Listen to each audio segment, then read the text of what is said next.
Hello and welcome back to Eat, Sleep, Boxing, Repeat. Delighted to be joined tonight by Super Stanley Stannard. Stanley, first off, how are you? And thank you very much for joining us tonight. No worries at all, mate. Yeah, I'm very good, thank you.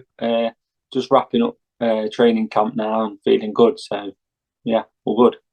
Brilliant. We'll start off with that as always. Fight night on the 24th, so next weekend. How's camp been for yourself?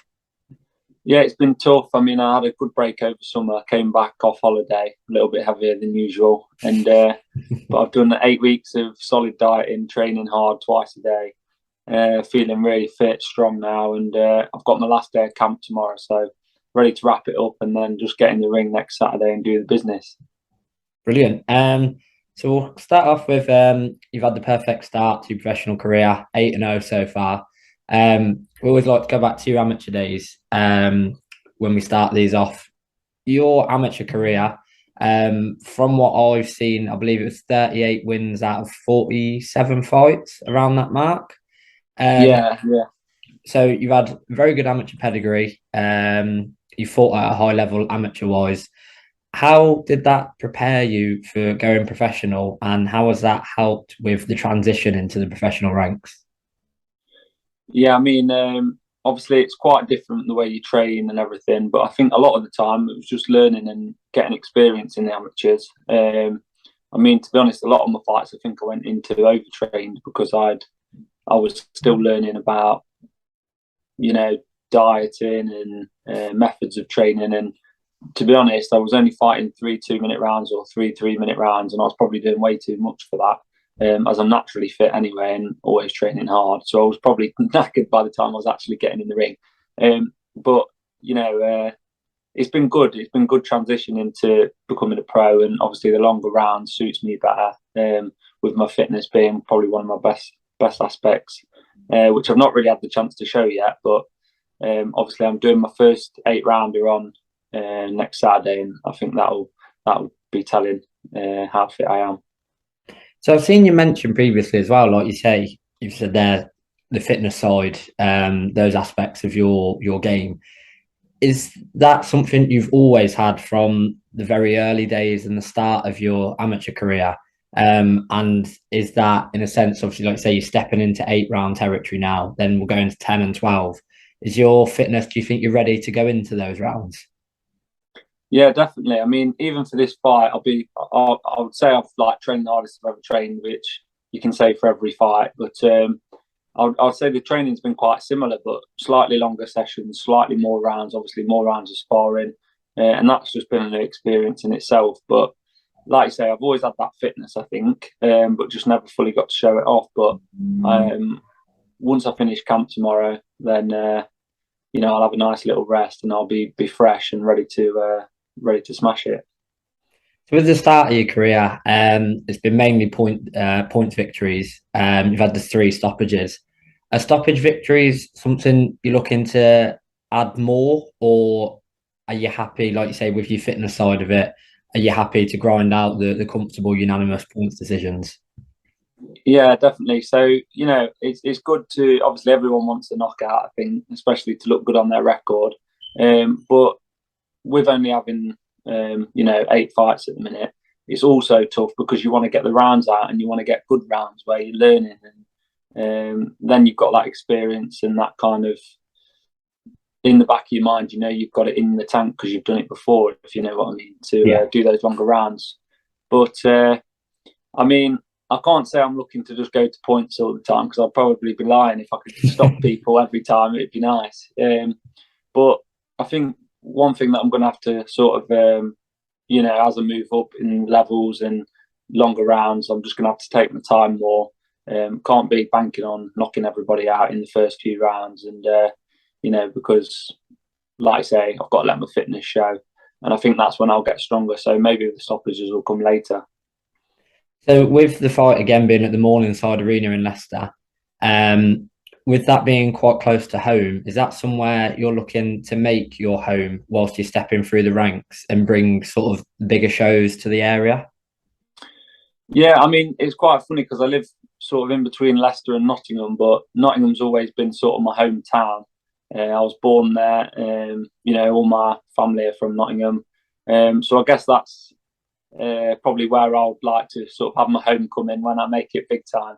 But obviously, Lee Wood was scheduled to box the same night at Nottingham Arena, which was really tough on my ticket sales. Unfortunately, Lee's torn his bicep and he's out now for fight next week. So I think a few people have been getting refunds and messaging me, which is great for my ticket sales and really good. But yeah, I mean, to be honest, I would say I'm a Nottingham Forest fan as well, so I might lose some supporters there. But I've always sort of classed Nottingham as my stomping ground, and that's where I'd like to sort of headline one day as well.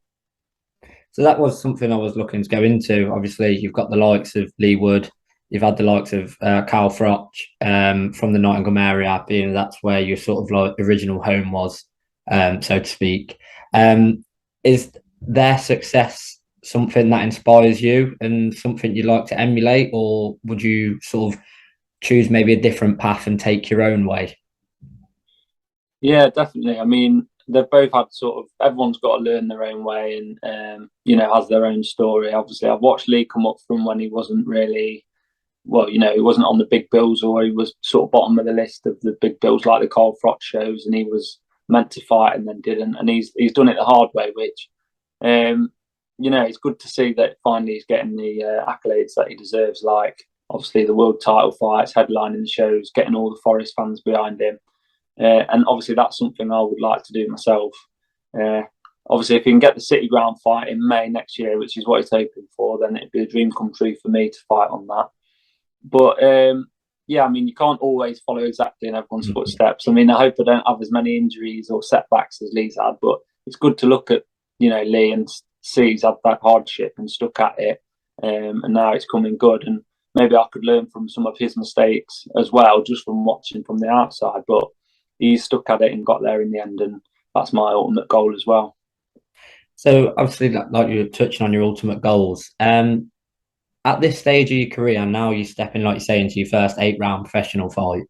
Is there sort of a plan in place between yourself, your coaches, promoter? Is there a plan in place to advance through the ranks, obviously, to track 10 to 12-round fights, title fights, obviously through like the English, British, and then to international levels? Is there a plan in place, or will it depend on sort of how you advance through like the next few fights? Yeah, I mean, like you say, you can only take one fight at a time. I could say I want to be a world champion and get beat in the next 3 fights, but I'd like to do it the traditional way, to be honest, which is winning the Midlands, like the area title, then moving up to the English, then to the British, and then you've sort of, like you say, building experience, getting through the levels each time, ready for the next one. But in terms of what's next, I mean, yeah, I've got my eyes set firmly on the Midlands title. Kyle, who's my stablemate, is boxing for it, my weight category as well, on next Saturday. Obviously, if he wins it again, defends it, then I'm sure he's probably going to vacate it after a title defence, which will leave it open for me to fight for. And then when you turned pro, I've seen you're in demand quite a bit in terms of promoter wise. Was it an easy choice to go with Cal Greaves? Well, my amateur coach Gary sort of said, starting out, without sort of the Olympic backing and being a big name in terms of already being known nationwide, that you're better off being a big fish in a small pond to start out with, selling the tickets, building your support and your fan base locally. And then, once you've got that backing behind you, then you can take it onto the bigger shows. And he knew Carl well, and I trusted Gary a lot. So he took me down to Carl. I already sort of knew Carl as well. He'd been to watch me box a couple of times, went down to him, had a few sessions, gelled with him on the pads, liked the sessions that he did. And then, that was sort of the best deal on the table at the time as well. And I'm very much a home person. So he's only 25 minutes from my door to his gym. So, it was an easy choice to make, to be honest, for me. And I've not looked back since. So for this fight, with the opponent flying over, from what I've seen, it was quite difficult to get a match up. for the upcoming fight. For yourself, although it's in a sense it's a bit of a positive because if people don't want to fight, it's obviously a compliment to yourself. How frustrating is it? And from the inside of the camp, does it affect the camp at all, or is that something that you leave to the side, let obviously the coaches and promoters deal with that, and just sort of in the gym and get on with it? Yeah, I mean, like it's easy to say no, nothing bothers me, but those kind of things do sit on your mind. Have I got an opponent yet? Who am I matched with? You know, and more the uncertainty of the fight. It's not that you're bothered about who you're fighting, but more the uncertainty of I'm training so hard. Am I gonna get an opponent? And like you say, yeah, it's been tough getting matched. I mean, Carl's been trying his absolute hardest to get me a good fight. I mean, I think he's asked 6 or 7 unbeaten lads to come and fight on the show, with 6 to 8 weeks notice, which is plenty of time, and they've all turned it down. I'm not saying it's because I'm a monster or because they're scared of me, but it's tough to get 50-50 fights unless it's for a title these days or on a televised show because nobody wants to take that risk.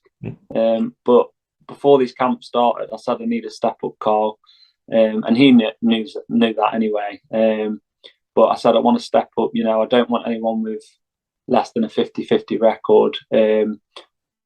I've got my experience now, and I'm ready to start having those tougher tests. And I just think, what's the point in boxing and wanting to be the best if you're not willing to fight the best? So my kind of attitude to it is I'll fight anybody, and whether that's me on Carl's show, me on an away show. Obviously, I trust Carl to look after me and not put me in a fight that's the odds are stacked against me on a last minute notice. But if I can get a good camp in and plenty of notice and get my weight down, train hard, I believe I can beat anybody out there at the minute. So that was sort of leads me on to the next question. You seem from this interview as well, you can tell you're very level-headed. Obviously, you've got the goals, the plans in place. Is it, if you come through next Saturday safely, it's a good performance, you get the victory, would it be sort of the 50-50 fight you'd be looking for next to step through the ranks? Definitely. I mean, as I say, that they were the kind of fights we were hoping for this time round. I mean, it's still a big ask, and a tough fight for me this time round. Definitely going to be an experience for me and a new experience with someone so well-rounded and knows his way around the ring and has ambition to win as well. I mean, he's coming off a win on his last fight. Been in there with everybody, some of the best names out there like Gennady Golovkin, and it'll be a test. But like you say, pushing forward, I just want to keep progressing, no backward steps, fight whoever's out there and climb the rankings. Perfect. Stanley, it's been absolutely brilliant to chat with yourself tonight. Look forward to your fight next Saturday. Hopefully we get the win and then on to bigger and better things. But once again, thank you for joining us and best of luck on the 24th. Definitely, Owen. Thank you very much, mate. Appreciate it.